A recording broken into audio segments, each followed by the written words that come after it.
All right, well, this is the last video in the series, and I wanted to use this video to really kind of use it for talking about the things that I think are the most important with regards to being the drummer in a worship band situation. And the first thing I would say is talking about preparation for playing drums in the worship band, and what things you should check off your list in order to know that you're prepared. The first one is make sure that you get sleep. Don't stay up late the night before you're going to engage in worship with the church. You want to be clear-headed and you want to be rested and ready to go, which helps on the next part to getting to the church early, so that you cannot just be ready for when the director counts off the tune, but you have your drums tuned, cymbals are positioned, you have your charts in order, they're ready to go on the stand, and everything is at a place where you're not having to get anything else together before that count off happens. Okay? Very important.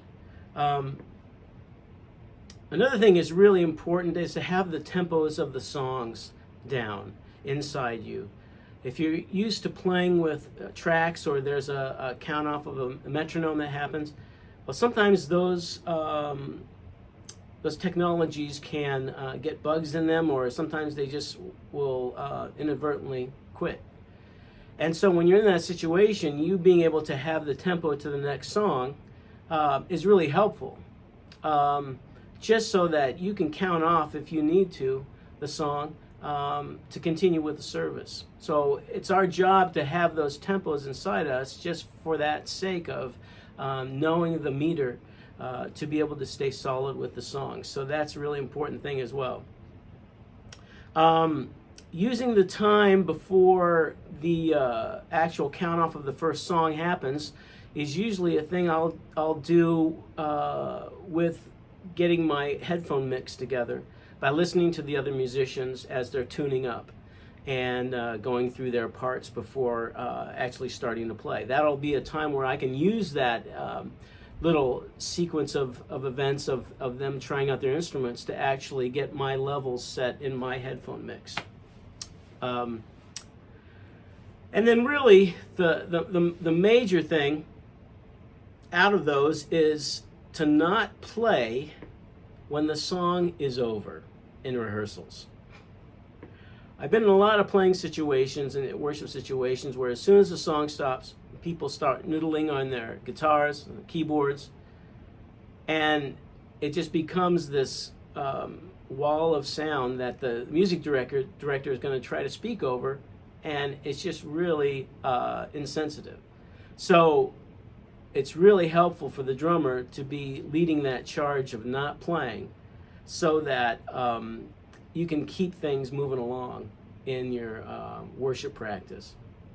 The last thing is the most important, which I believe is dealing with your spiritual condition in your heart when you're getting ready to lead worship.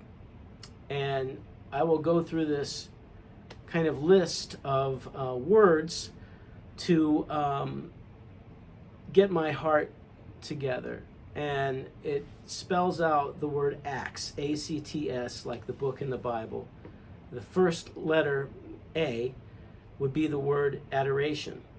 So spending time worshiping the Lord. Then C, the next letter, is confession. So confessing your sins, getting your heart right. Thanksgiving is the next word, T.